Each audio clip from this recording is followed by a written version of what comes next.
Assalamualaikum warahmatullahi wabarakatuh. Ahlan wa sahlan wa marhaban di channel Top Tips. Bismillahirrahmanirrahim. Assalamualaikum warahmatullahi wabarakatuh.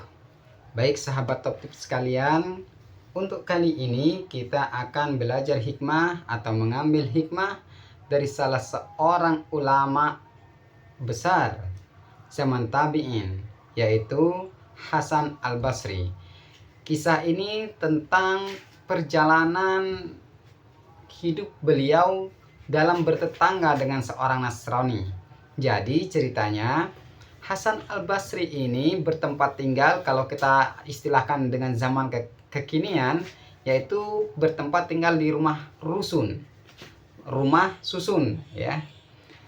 Hasan Al-Basri posisinya di lantai bawah, sedangkan tetangganya yang notabene adalah seorang Nasrani itu berada di lantai 2. Nah, ternyata tanpa sepengetahuan dari tetangga yang beragama Nasrani ini, bahwa pas posisi kamar kecil dari tetangganya ini mengalami bocor, dan kebocorannya itu air jatuh tepat di tempat tinggalnya atau di posisi kamarnya, tempat tidurnya Hasan Al-Basri. Jadi apa yang dilakukan oleh imam besar ini? Beliau menaruh sebuah bak, kita istilahkan, atau ember di posisi tempat jatuhnya air dari atas ini. Jelas Imam Hasan Al-Basri ini memahami bahwa air yang jatuh itu adalah bersumber dari kamar mandi seorang tetangganya.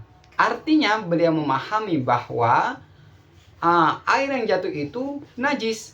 Karena itu beliau menampungnya. Dan pada tengah malam, setiap tengah malam, ketika air itu posisinya telah penuh, beliau buang di luar. Jadi sang tetangganya ini yang beragama Nasrani ini tidak tahu menau tentang derita yang dialami oleh Hasan Al-Basri, termasuk tentang aktivitas setiap malamnya yang rutin membuang dari air najis yang berasal dari kamarnya ini. Nah, pada suatu kesempatan bertepatan Hasan Al-Basri sakit, maka karena mereka bertetangga dan hubungan antar mereka sangat baik, berkunjunglah tetangganya ini.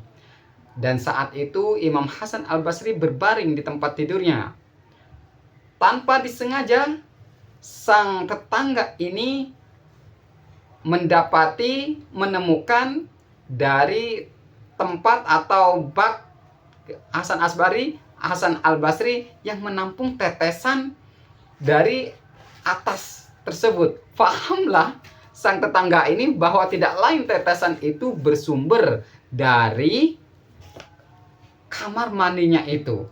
Maka kata Hasan Al-Basri, "Wahai Syekh, berapa lama engkau melakukan hal ini? Engkau menanggung derita seperti ini.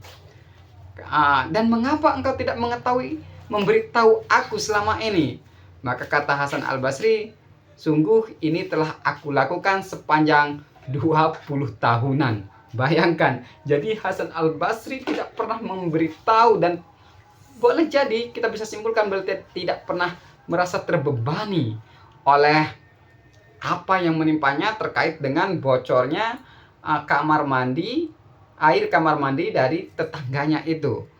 Dan tersentaklah sang tetangga bahwa beliau mengalami atau begitu panjang kesabaran beliau dalam menerima hal buruk yang beliau berikan itu tadi, sehingga sang tetangga pun bertutur, "Wahai Syekh, apakah yang melatarimu untuk berperilaku demikian ini?" Maka dijelaskanlah oleh sang imam bahwa Islamlah yang menuntunnya untuk bersabar dengan apa yang telah diberikan, termasuk bersikap merespon terhadap apa yang tengah dialami terkait dengan tetesan bocoran dari kamar mandi tetangganya tersebut. Mendengar hal tersebut, mendengar penjelasan itu, sang tetangga yang Nasrani itu seketika mengucapkan syahadat asyhadu alla ilaha illallah wa asyhadu anna Muhammad Rasulullah. Artinya sang tetangga dengan lapang dada melihat keindahan Islam yang dipertontonkan oleh Hasan Al-Basri, langsung tertarik untuk berislam, langsung tertarik untuk mengikrarkan syahadat dan masuk pada agama Islam. Sahabat Tauhid sekalian, pelajaran yang bisa kita ambil dari kisah Hasan Al-Basri ini, pentingnya kita menunjukkan keindahan Islam itu. Dengan menunjukkan keindahan Islam itu, maka secara otomatis lambat laun orang-orang yang semulanya tidak kenal akan Islam atau salah faham akan Islam akan menangkap keindahan Islam itu, sehingga mereka tertarik untuk masuk Islam seperti yang telah dicontohkan oleh Hasan Al-Basri. Sebaliknya, ketika kita tidak mampu menunjukkan keindahan Islam, maka jangan salahkan siapa-siapa ketika orang sendiri, orang-orang di luar Islam, apalagi musuh-musuh Islam, mengecap Islam itu sesuatu yang kurang indah, dan dia menilai dengan apa yang nampak oleh kita sebagai muslim. Maka seorang imam atau seorang ulama pernah mengatakan, Islam mahjubun bil muslim.